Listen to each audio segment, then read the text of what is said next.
This is episode 468 of the AM/PM podcast. This week we're talking to Johann Jacob from Retail Bound. That's right, more about getting into retail. I think this is a major thing that a lot of e-commerce sellers need to be paying attention to diversify and to put up a little bit more of a moat and to become a real brand. As Johann says, real brands get into retail. Anybody can go to Alibaba and get into Amazon, but online, but real brands get into retail. We're going to be talking about that with a lot of different stuff that you might have heard in some of the other podcasts I've covered. So enjoy this podcast about getting into retail with Johann Jacob. Welcome to the AM/PM podcast. Welcome to the AM/PM podcast, where we explore opportunities in e-commerce. We dream big and we discover what's working right now. Plus, this is the podcast where money never sleeps, working around the clock in the AM and the PM. Are you ready for today's episode? I said, are you ready? Let's do this. Here's your host, Kevin King. Kevin King.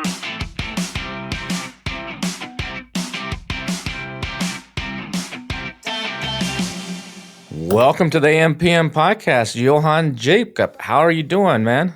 I'm doing great, Kev. How about yourself? Good. I'm really good. Now you're just up the road from me in Chicago, straight ahead. I mean, I'm in Austin, so I think it's just a straight line almost up to Chicago, right? Just about. Yep, just about. We're actually getting your weather today. It's gonna be in the 90s today here in Chicago. Oh, that's our spring weather. It's summer weather and fall weather. I mean, into September, it's in the hundreds here in Austin. Yeah, it's crazy. I got a buddy that's actually trying to move here or thinking about moving here right now from Seattle, and he's like, I came this summer just to see if I could stand the heat of August and September. I don't know. We'll see. The judgment, I think, is still out if he can stand this Texas heat. But hey, it's good to meet you. So one of the big pushes I've been making here on the AM/PM podcast is for Amazon sellers to start thinking about retail a lot more than they have. You know, some of them have dabbled in it, but I think a lot of them are scared of it, and they're afraid of the unknown. And that's what I wanted to bring you on to help clarify some of that. I've had a few other guests on the show that we've talked about retail, but one of the things that really struck home to me as a recent guest I had, she's a Chinese-based seller, and she's like, "Look, us Chinese, we can compete when it comes to online on Amazon because we got price advantages in a lot of cases. We're willing to dig deep into the numbers and play the game, but we don't understand American culture, and the biggest thing is we don't understand American retail." And so that's a huge moat when a lot of sellers on e-com are just struggling. It's a race to the bottom, especially on things that are just commoditized. And one of the ways to establish a little bit of a moat against a lot of the advantage a lot of these Chinese sellers have is to actually get into retail. So how have you seen retail? It's not dead. A lot of people think it's dead. It's still like 80% of all sales. But how have you seen it evolve and change over the last 10 years or so? I would say that a couple of things here, Kevin. So retail has definitely evolved, especially during COVID. It probably accelerated some of these retailers and how they work with consumers like you and I, right? So from better online experiences, from enhanced brand content, better reviews, videos, things like that, to be able to buy online and pick up in store. A lot of retailers have really improved their web technology as well as their mobile technologies, right? But nevertheless, retailers rely on the web for people for more information. So especially if it's a product that takes a little more time to understand, the web is great. Today's sales associate is very, very busy, but knowledgeable, right? A lot of times consumers will check online, do the research, read the reviews before they actually go in store to pick it up, by the way. But retail has definitely evolved the last few years, especially since COVID, by the way. Yeah, it used to be that if you were online, the retailer didn't want to touch you. Because I remember Best Buy at one point years ago was complaining like, all we are is a showroom for people to go buy it on Amazon. And I remember going to a pet expo and trying to get some of my products in some pet distributors. I had a line of dog bowls and some other stuff. Sure. And they're like, "Are you on?" The first question out of their mouth is this sold on Amazon? And when I said yes, they said, "Not interested in talking to you." But that's changed.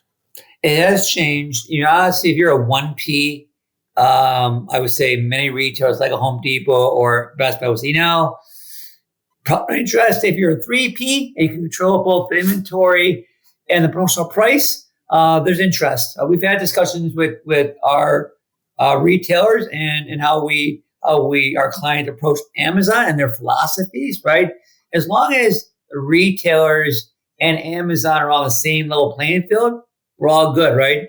If Amazon is lower than a BestBuy.com or Best Buy in store, that's what we're going to say to the brand. Well, why are you on my platform? You're basically competing against yourself, right, on a different platform, right? So as long as it was on the same level playing field, as a 3P vendor, Best Buy, Home Depot, Walmart are fine, today on eBay and Amazon. So a lot of retailers then, what you're saying is they're using e-com almost as a benchmark, as a testing ground, where they're like, prove yourself with your reviews and some sales volume and ability to stay in stock and that kind of thing. And they're using that now more as like a testing ground to see if they want to bring this in the store. Is that correct?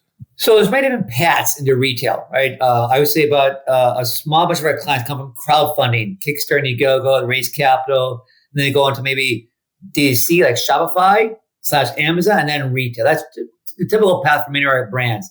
Crowdfunding, D2C / Amazon, and then retail. But we've seen brands skip, maybe Amazon temporary, right? And go right to retail and then go back to Amazon later on. Use Amazon as a bargaining chip. Hey, Best Buy, get a few more opportunities in store, online. We'll delay going on Amazon for 3 months, 4 months. And we've seen that tactic work once in a while. But for most product brands, we say go on Amazon because Amazon, is a giant search engine, right? I use, and you'll use Amazon probably on a daily basis. A lot of retailers don't want to be a guinea pig for unknown or unproven brands. So you go on Amazon, right? They can see your sales, they can see your reviews, they can see your A+ content, things like that, right? And then it's okay. You're a 3.9 or a 4.3 rated brand. I see your content. I can check your pricing, right? Yeah, you have a better opportunity to get into retail based on your success on Amazon. Many of our clients who've done well on Amazon have seen similar or better success in the retail space, by the way. Now, you said a lot of your clients at Retail Bound come in from Kickstarter. And there's Kickstarter and Indiegogo are the two big crowdsourcing platforms that a lot of people use. Yep. And those platforms, what I've found in my experience is there are some professional people on there, but the vast majority of those people have no clue what the heck they're doing.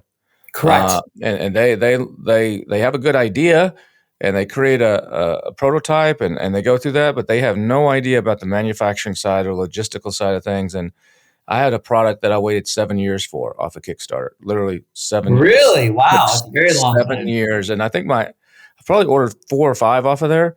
And typically, I don't think any of them have ever met their dates. Usually it's 6 months to a year delay because they just don't understand. And then I'm in the business. This one that was a 7-year, they were sending updates over the course of, it's an interesting story. I could tell sometime, but I don't want to take up all the time here. But they would send updates periodically every year almost and like show me pictures of here it is on the manufacturing line and COVID's causing a delay and all these excuses. I'm from that world. I know they're just BSing.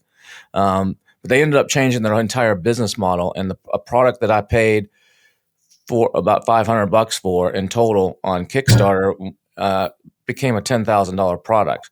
Wow. So I ended up getting it, at the $500, but I had to fight. But so what do you find when someone's coming from that world, the challenges are in helping them actually get into retail? What do you have to educate them on typically? So a couple of things. So we're, retail is a totally different beast, different from Amazon, different from Shopify, different from crowdfunding.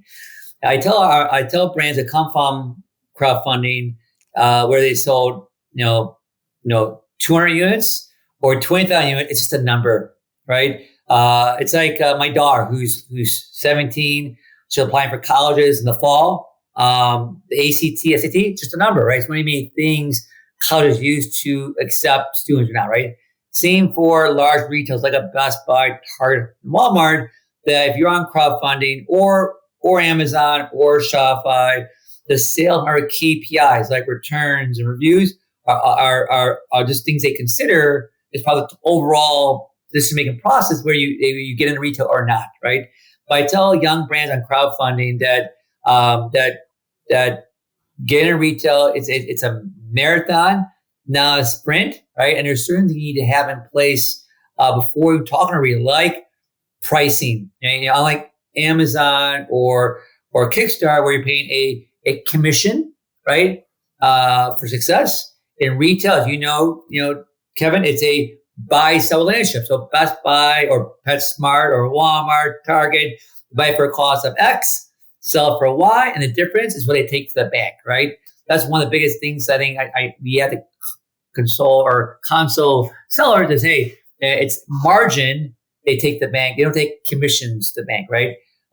Packaging, very important, right? You can have a white box on Kickstarter or even Amazon, but in retail, your box has to tell a story, right?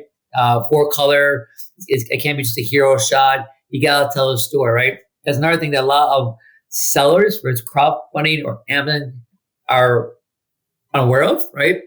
And the last thing that's the biggest thing, a lot of young brands, whether on Amazon or crowdfunding, tend to kind of forget as well. Getting a retail like a Best Buy, it's great, but getting your product in the door is just half the battle. The other half is actually driving traffic and billing, to a retailer, right? If you got a product listed on BestBuy.com, great. But what do you do as a vendor to build awareness and drive traffic to a Best Buy? So in turn, you get those repeat PO. Those are the three things we have to talk to brands about. Hey, it's your product packaging, it's your pricing, and it's your marketing strategy that's going to help you be successful long-term in the retail space. So in retail space, typically it's keystone. It's double. I mean, it varies from retailer to retailer. It also varies from category, right? So for Yeah. example, in headphones, right? Margins are typically keystone, right? Because that's a category. But in TVs, right? Margins are usually single digits, right? Depends on the category, depends on the retailer. So for example, we have a client to make a really cool, let's say smart ring, right? Smart rings are very, very popular, right? Mm-hmm. For one retailer, is a Kellogger. The margin is in that, you can believe, is in that 50 to 60 point range, right? Where at a big box club retail like Costco, Sam's Club, that same ring is around that 15-point margin. So same product category, right? But different margin depending on the retailer based on the size and the category, and if it's in-store, online, in print, or on air. So it varies. But Keystone I use as a good first step, but margin can range from as low as single digit up to 80, 90, 100%, by the way. Yeah, it's interesting you say that because Costco advertise, or they're one of their things is like we mark everything up. I forget it's very small, like 3% or 5% or whatever the small number is that they claim. But I think that's total BS because a lot of times Costco's prices are really not that much more competitive than what you find online. Depends on the product category. I say it depends on the category. It does. Yeah. It depends, and there's bulk and stuff. But like I'm taking like a hard drive an example or a television. But part of that's probably because, like you said, the margins aren't that high. It's a derivative, right? Sometimes when it comes to mattresses and TVs, depending on the brand, like a Simmons or a Sony, they have a lot of derivatives, right? So the product you may see at a Sam's Club, you're probably not going to see it at Best Buy versus a independent consumer electronics retailer because they are, depending on the retailer, the brand like a Sony or a Samsung may have a derivative for the club channel versus the independent channel versus the specialty channel like a Best Buy, right? When you say derivative, that means like a different brand name, but it's made by Sony, but it's a different brand brand name or a different model number, basically, right? They may change in features. For example, I have in my house, I bought maybe 10 years ago, it was a recumbent bike, right? Mm-hmm. Company called Life Fitness. That same bike was like $2,000, but I went direct to lifefitness.com, right?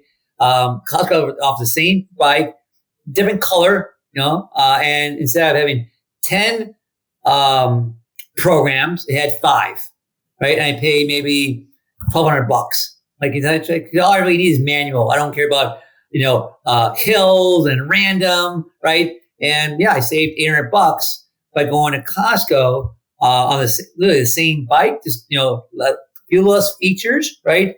That I didn't really need, right? And was happy. But typically for Costco and Sam's Club, they want the manufacturer to provide a discount to members if you're paying membership to around 20% off MSRP.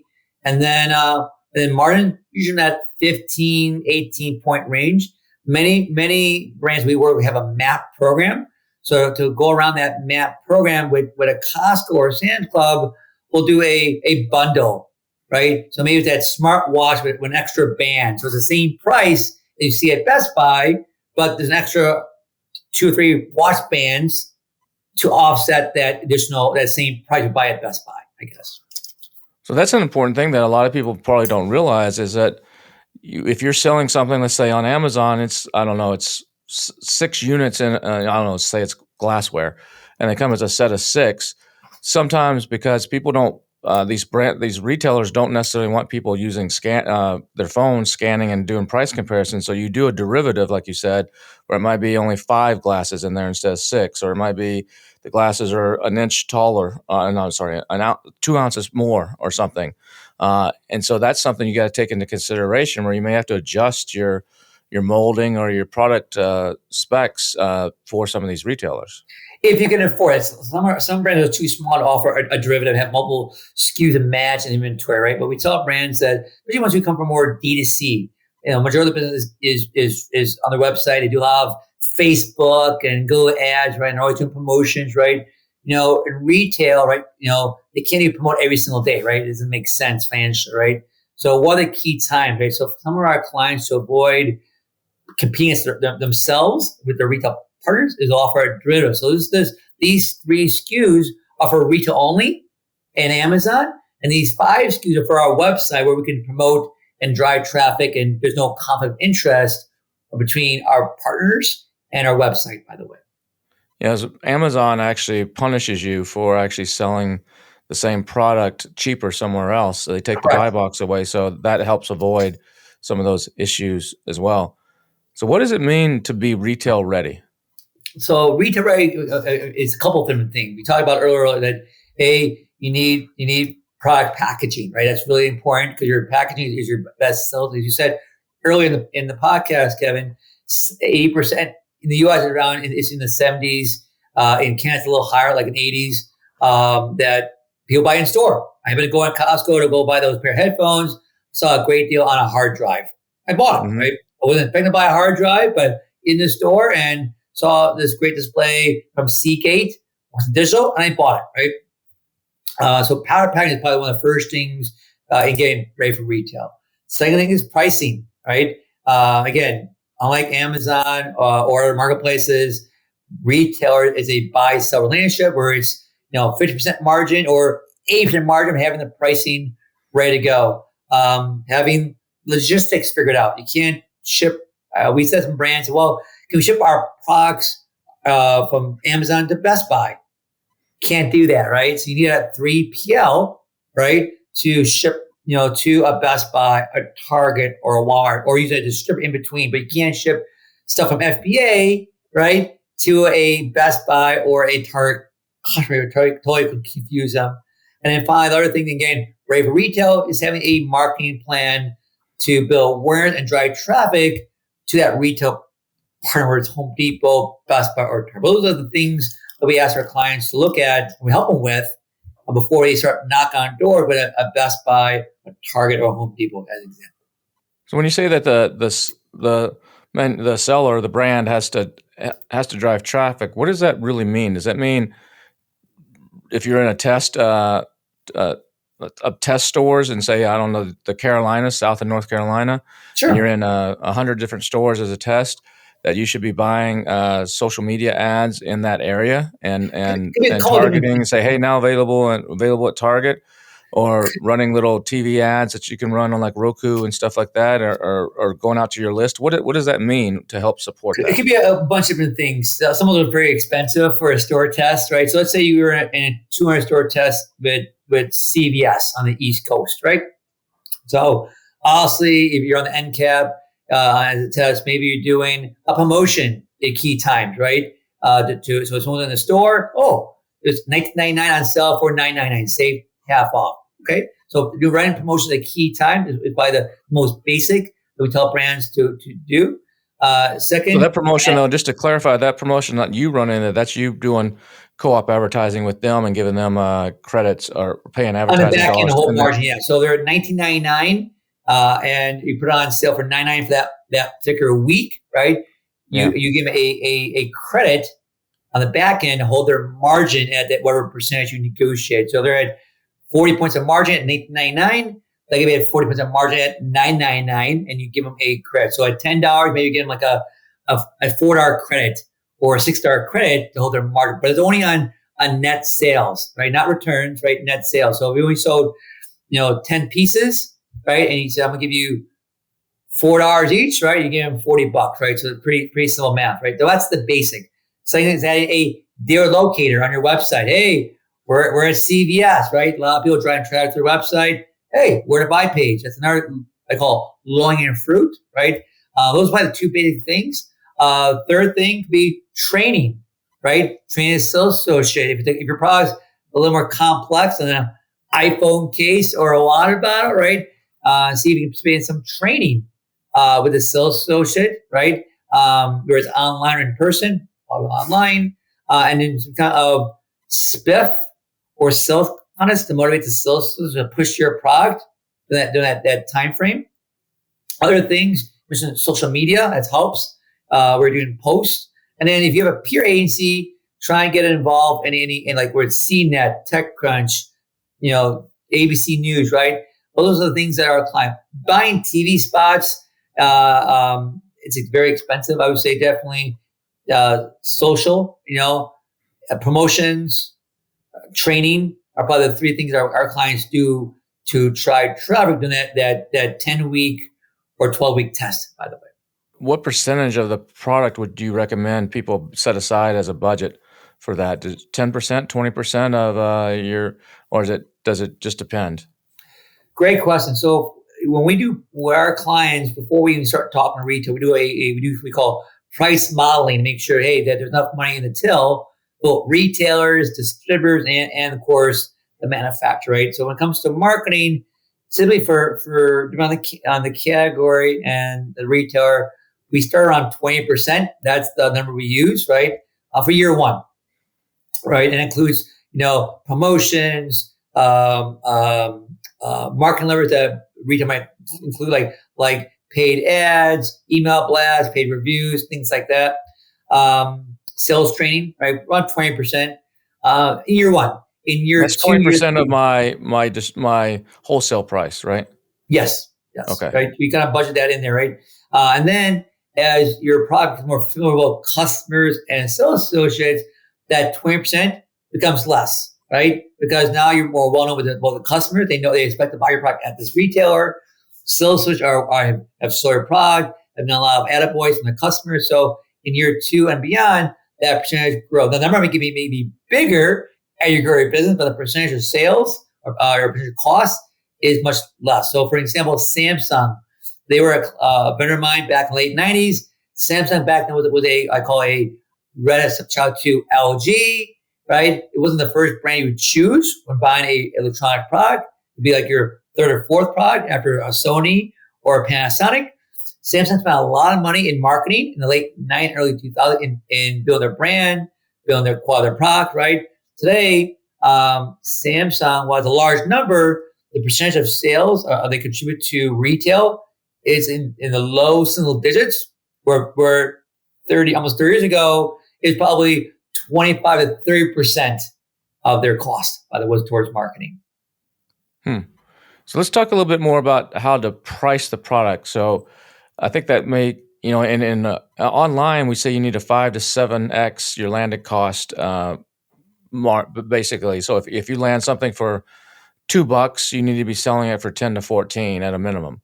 When it comes to retail, let's back that up in some numbers. If I got a product that's on the retail shelves for $29.95, how do I back that down? What am I probably, let's just say it's a pair of, let's just use headphones. Let's go $49.95. Pair of $49.95 headphones. What am I probably, what is the store probably buying that from? What are they buying it from the distributor from? What do I need to factor in for logistics and advertising, like the 20% advertising? And so where do I need to be on my landing cost to actually make a 20% contribution margin at the end of the day? So you're at $49.99. Typically in headphones, let's say using Best Buy as an example, they want at least 50. They want 50 points. So Keystone, right, give or take, depending on the brand, right, and the price point. So let's say they want, so their cost be around $25, right? Let's say on average, given that would be the raw cost. And that's negotiable. But let's say using your example, Keystone, so $25. Then including back-end rebates. So there's two ways that retailers buy: either net or cost plus. So Walmart is a net house. It's $25, none more, none less. Great. Right? Where Best Buy, their cost might maybe be $27, $28, right? But they ask for some rebates on the back end. They maybe, you mentioned co-op, I heard earlier, right? Or we call MDF, marketing development funds. It could be a defective allowance. There could be a freight allowance, right? So depending on the retailer, there's different ways where it's net or cost plus. Let's say at the end of the day, it's $25 net, right, for Best Buy, right? With all the programs on the back end kind of taken out. If most likely if you're a small brand, Best Buy probably use a distributor to use, because again, to set up a one SKU, two SKU brand online, right, it takes a lot of time. Then some vendor today has 200 SKUs, 300 SKUs, right? So at $25 is the cost that Best Buy would buy from a distributor. You're looking at probably around $21, give or take, for a distributor to get hold of it. So you would sell it to the distributor around $21. They would sell it to Best Buy for $25, give or take, right? Obviously, the distributor makes less margin. They're usually between a 8 to 15 in consumer electronics, 12 being the average. Obviously, you got to sell a lot of units to make some money, right? Because $4 gross profit, gross, not net. You got to sell a lot of units to make on. So then you got to look at other costs. So you got to look at, maybe you had a rep, because maybe you didn't go direct, you had a rep. Reps charge around 5% commission, typically for this category in electronics, right? So and let's say it's Best Buy, right? So they bought for $25, right? So you're looking at a cost of about $1.25, right? Commission every unit that's sold at Best Buy, you're paying about $1.25 for that rep. You pay that on the Best Buy price, not on the distributor price. Yeah, yes, unless you use a rep by a distributor, but typically, you're using a rep to hopefully hunt for a retailer, right? Because they have a relationship, so around 5%, so about $1.25. Talk about the marketing fees, right? 15, 20%, right? And that's really accrued, right? Another fee you got to look at as well, Kevin, is returns, right? Typically, we see our client have higher returns on Amazon than just on retail. For really, with Amazon, they have a very liberal return policy, similar to a Costco or a Nordstrom, but typically retailers have a 30 policy or less on the category. So we've seen our clients returns less on retail because they have a more educated staff, walking people through, and they can test and fill a product like headphones. Typically, we see returns. We ideally should be at 1 or 2% in the category, but we see returns in the low double digits, especially from Amazon, right? So you got to factor that in as well. And then you got to look at fixed costs, such as logistics, as well as product liability insurance. That's a requirement. Any retailer, large or small, need product liability insurance, typically the minimum is usually a $1 million coverage. Max is usually around 10 million, average being around 3 to 5 million. That costs you probably $200 a month in insurance, right? So you have to get all that in there. Your land cost, you're probably looking at that $5 to $6 range, right? To kind of factor all other fees, right?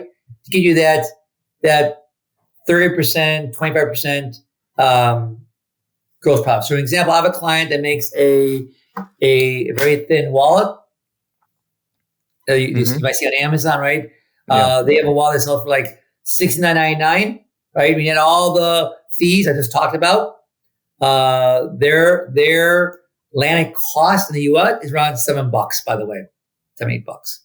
Yeah. So for retail, you need an 8 to 10x pretty much to make sure you have enough margin left over at the end of the day after you cover all of your expenses, basically. And some of our clients, maybe not for a big TV. And some of our clients are okay with single-digit margins versus double, because maybe they have called the razor blade. Maybe they sell a product, the hardware. There's a back end, like an Arlo camera, right? I need a subscription to keep it going, right? So depending on the category, right? They may accept lower margin, but they offer a back end. They either sell a subscription, or you got to buy accessories like a razor blade to use the razor itself. Yeah, so they take a lower margin on that, and then make the money up on the consumable part of it. Correct. Just like laser printers do. The ink, you got ink and toner. Yeah. That's correct. Yes. So what is it that retailers are looking for? Are they looking for something that's got a proven record? Are they looking for unique? That's like unique to them, or unique to something that's really not in retail? Or are they looking for stuff that has a proven track record when I'm approaching them? All the above, on the buyer and the category, right? I think a lot of times if you're another headphone that's selling for $49.99, well, Best Buy has a sea of headphones. Why would they pick you up when they have already literally 16 feet of headphones, and then online probably 3,000, right? So if you're in a commoditized category like headphones, is there a feature that you can different that would say, wow, that's kind of cool? So I'll give you an example. Using headphones, we actually had a client in 2018 that was in headphones. It was in that when we first started $199, which is kind of tough because now it's a Sony and a Bose and an Apple at $199, right?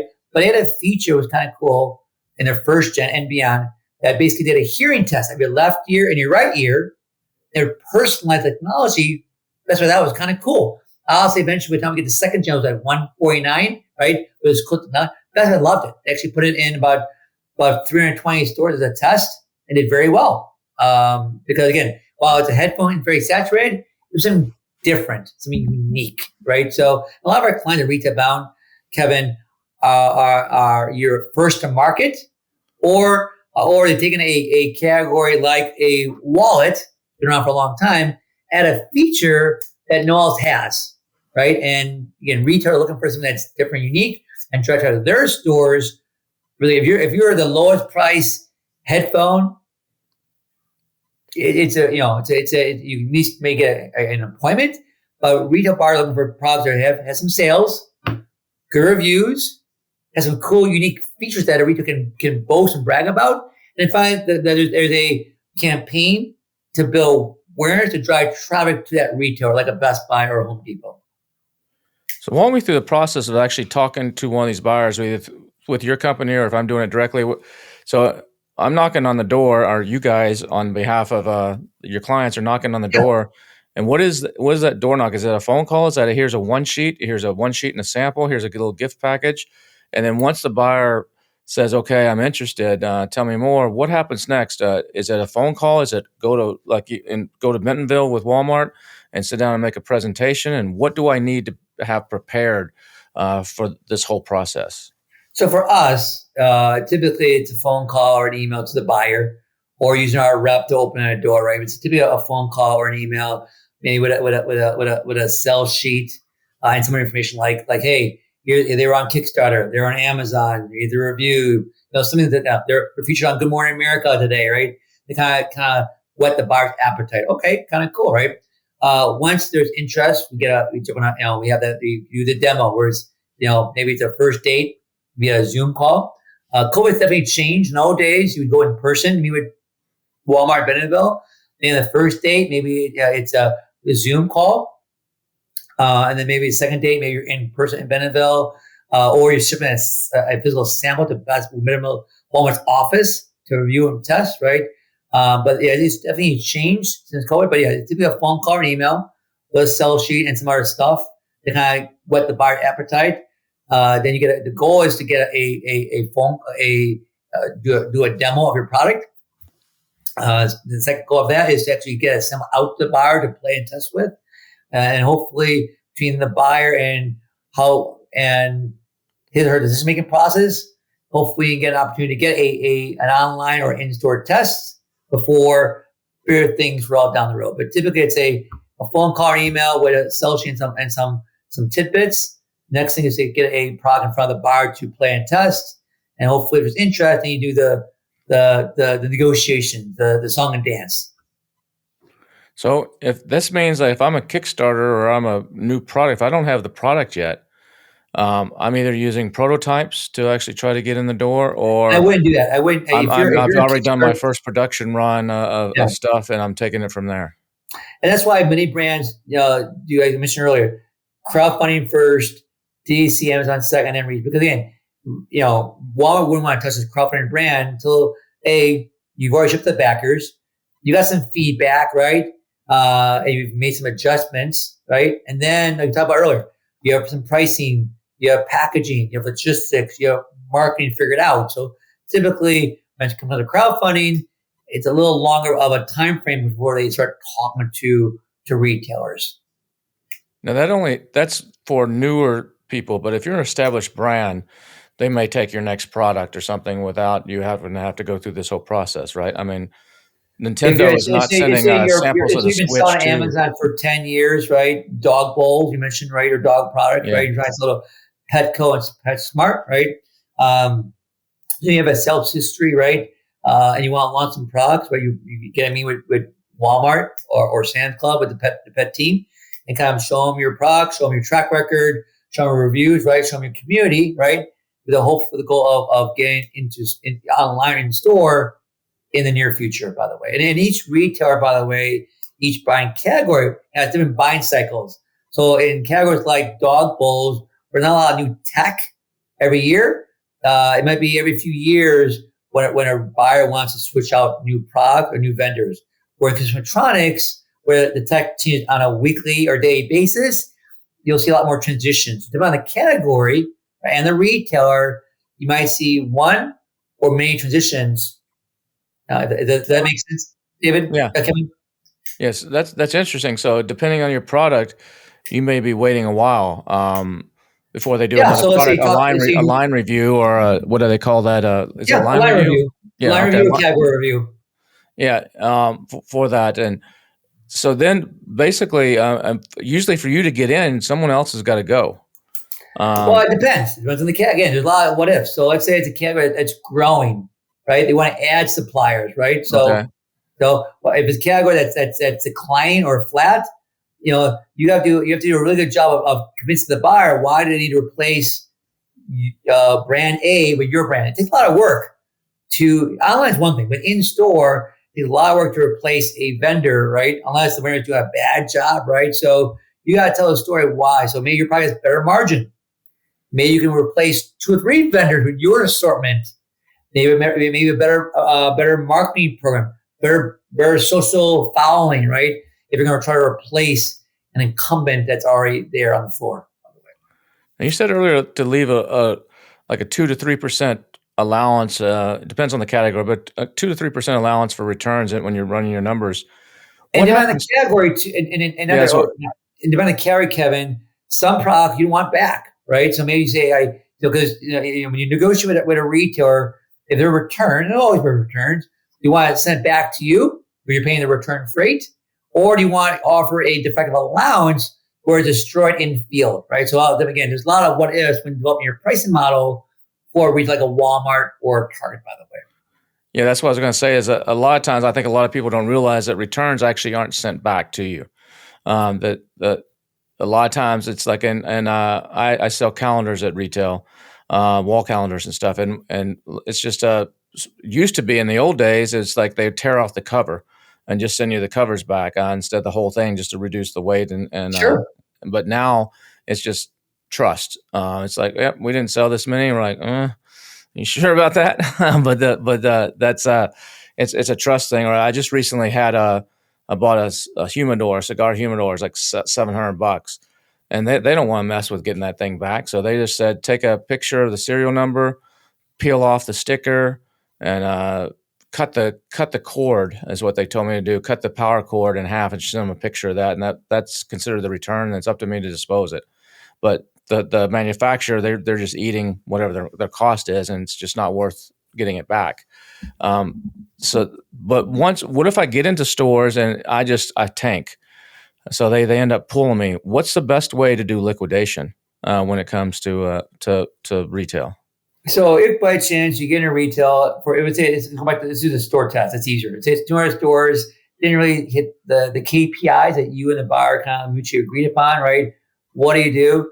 Yeah, you can send it back, but the problem with that is that the only one who gets rich is the truck drivers, right?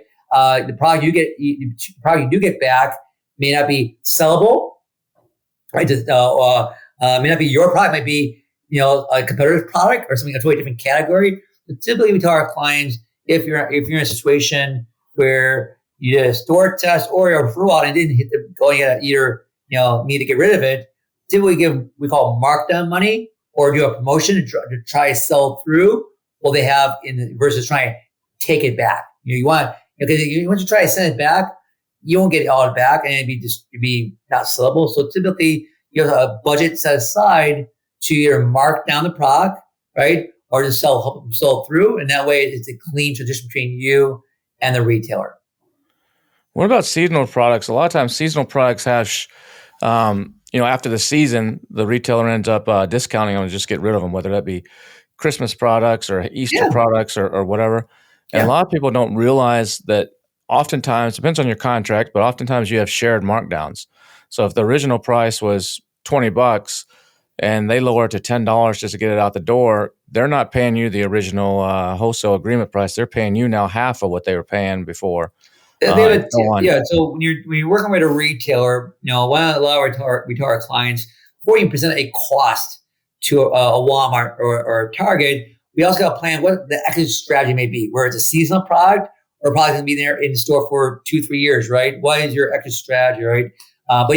In some situations, it's a tier or a volume like gate. So $10 off, $20 off, and so forth. So that's negotiable, but it's also budget before we actually present to the retailer our first cost to try to get it into store, by the way. Yeah, and then there's a lot of other fees. If you put a label in the wrong place, there's $100 fee. If you do this, they can nickel and dime you some of these places. It's very important if you get into retail, especially the larger retailers, that you or someone who's in charge of logistics reads the vendor manual. We call the routing guide. So how you process orders, how do you prepare orders, how do you invoice and things like that. So it's very important when you get a vendor routing guide or vendor manual that you or who's in charge of logistics reads from cover to cover, by the way, not to, like, you're right, because you make a few mistakes, those penalty charges eat into your product margin. Typically, if you're a brand new vendor at a retailer, like a Walmart or a Target, they'll give you a first pass fine. First mistake, Kevin, don't do it again.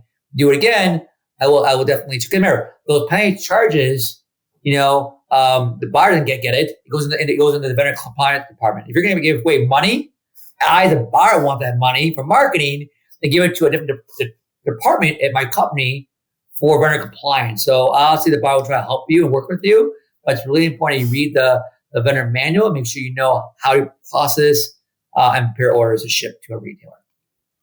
Do you got now? We've been talking about retail, Target, Best Buy, Walmart, and so on. What about it used to be QVC and HSN. Now they're one. But what about QVC or someone? Do you help people get into platforms like QVC? Yep, we have HSN is actually starting to die off, as you just said. the parent company of QVC called Curate. They actually bought ASN a couple years ago. It was shared, QVC and ASN. Over the last few months, the ASN team is being slowly phased out. I don't know if they'll still run ASN as is, but QVC is definitely the big brother. But QVC is a little different. Their metrics are more how many dollars per minute on air you can produce, where in retail it's dollars per square foot, right? So on air and in store, different KPIs, right? With QVC and yes, and typically it's not a guaranteed sale. So we'll say, okay, we think we're going to sell based on the goal for that 5-minute airing on QVC on air. Our goal is to sell $25,000 based on your cost and sell. We need 2,000 units, right? So you gotta have 2,000 units in QVC's warehouse or at a distributor that can drop ship on behalf of QVC.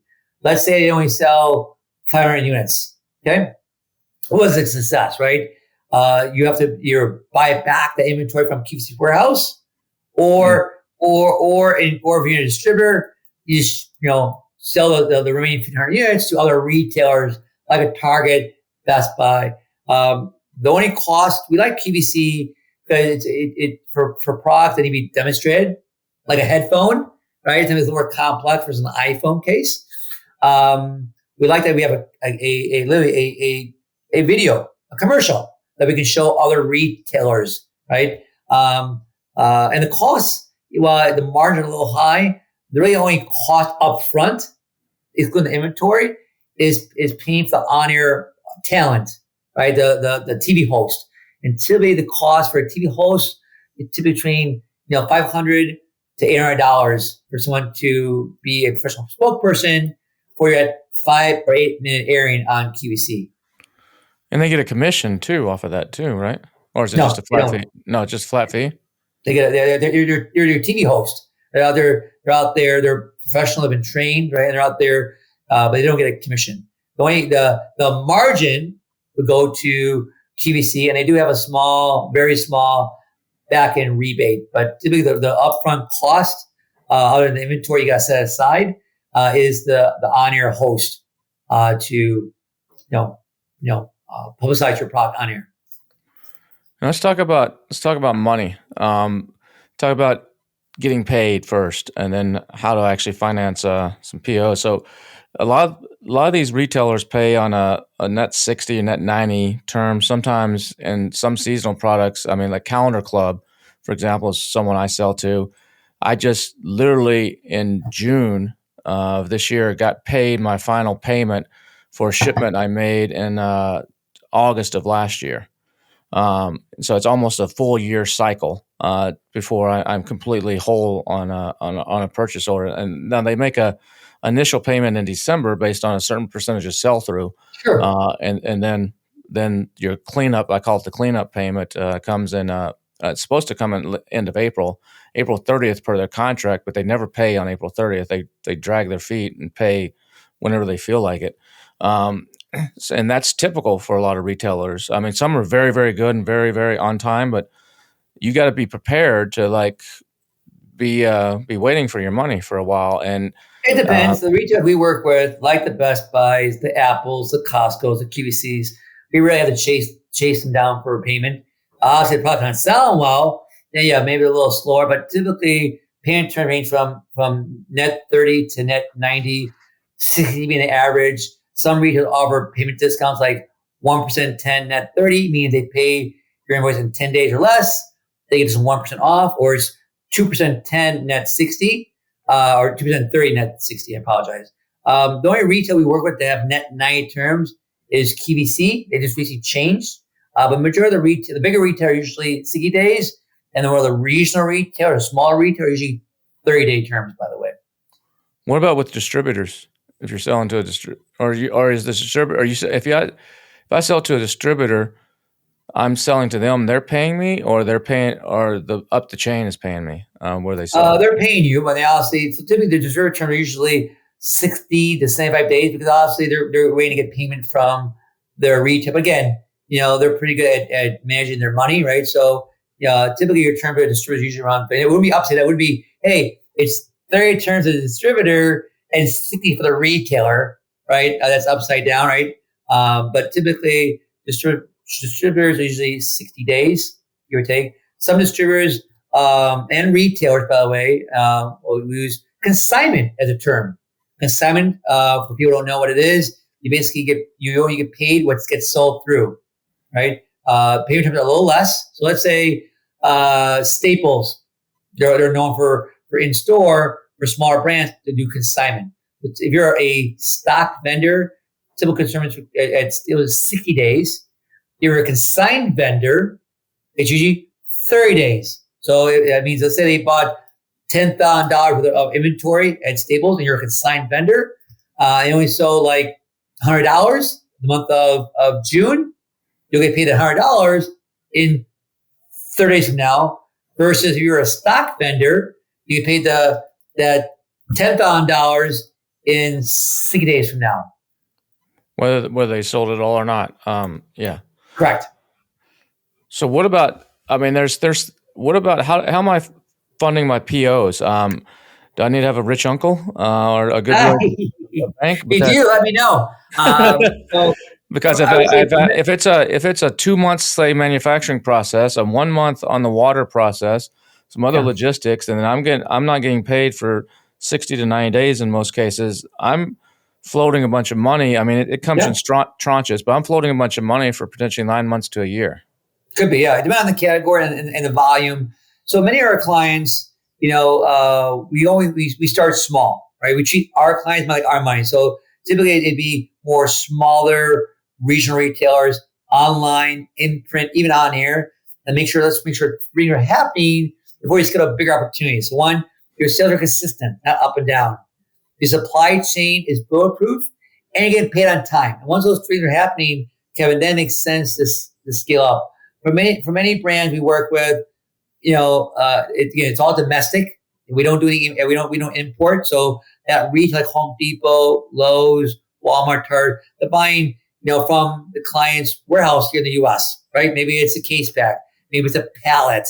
Right? Not buying a 20-foot or 4-foot container. So these are small, manageable. But you need that inventory, right?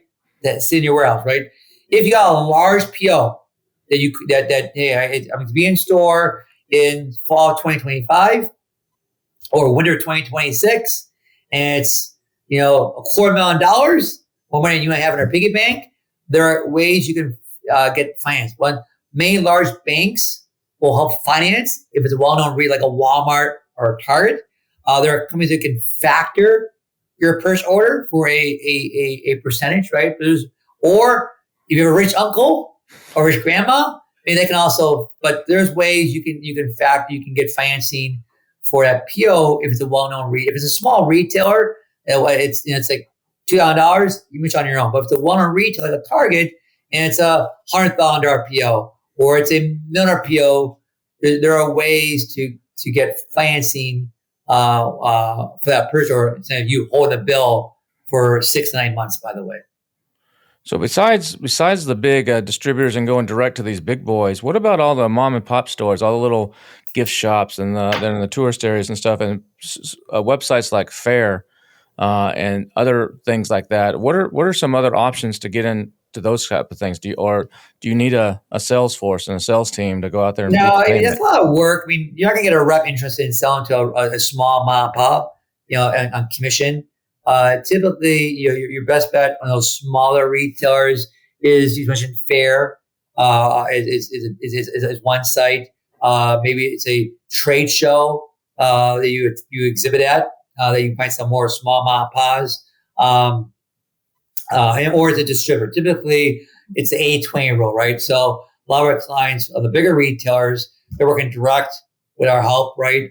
Because at those larger retailers provide 80% of the volume, right? Those smaller mom and pop shops isn't worth the time to offer customer service, credit terms, and something like that, as well as set up managing a small mom and pop. They buy a couple of dog bowls per year, right? So those smaller accounts should be handled through a distributor, right? those bigger accounts, hopefully you're handling direct, like a Petco, PetSmart, or Target, as an example. What about exhibiting at trade shows to actually find potential buyers? I mean, is that a good method? I mean, where you just find your industry trade show where the buyers go for your type of product, and are those good ways to actually build relationships and to get out there versus?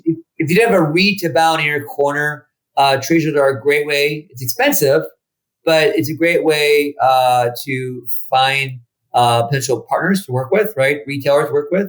Obviously, Best Buy may not stop by a booth, but you might find a regional retailer that may stop by a booth, right? To say, hey, let me see what you got, and to see if we can work together, right? And again, around the trade show, right?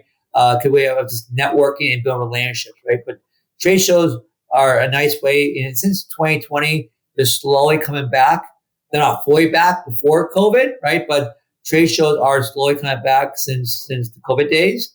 We've seen our clients who use trade shows not just to find new retail partners, but also help launch new products, get media attention, right? Find new partners, whether it's in PR, product sourcing, things like that, as well as build relationships with existing retailers who happen to be at the show, right? But trade shows are a good way of trying to find new retailers to work with, depending on the category. So, what are some of the biggest do's and don'ts that you see that you can leave us with here if you want to get into retail? So don't send unsolicited samples. I can't tell that as a buyer how many samples I got. I didn't ask for, right? If you do meet with a buyer, don't overpromise, underdeliver, right? I always tell our clients the secret in selling, the secret of success in retail is making the buyer's job easier, right? The buyer calls you, email. It's not because he's bored, because he needs something to get his job done, right? I would say we talked about earlier about our big mistake a lot of Amazon brands do when trying into retail is be lower on almost on a daily basis than retail. Kind of stupid. You're selling against yourself. So make sure that your pricing strategy, your marketing strategy is somewhere between Amazon and retail. And then finally, the last thing, I think the biggest mistake a lot of brands do is once they get into retail like a Best Buy or Home Depot, they go, oh, my job is done. It's not done, Kevin. It's just begun. And what do you do? You need to work a relationship. It's not just put your product and say, okay, I'm done, off to the next retailer. It's like a marriage, right? It's about building a relationship with that retail partner and say, what can you do together as partners to be successful in your stores? Do you find that oftentimes maybe that first retailer is the hardest one to crack and to get in, and once you've got into one, then the other buyers start paying attention, like, oh, he's in Walmart, so maybe we should get them in Target too? Does I would like say that? it's kind of famous. So a lot of buyers, sometimes don't want to be the first retailer to say yes, but they don't want to be the last, right? It'd be the fear of missing out, right? But once you get the first name retail on your resume, it does help open doors. So for example, we had a client that did very well on QVC on air back in late 2023. We used that to open doors, and today they're in over 4,000 stores in about a year and a half.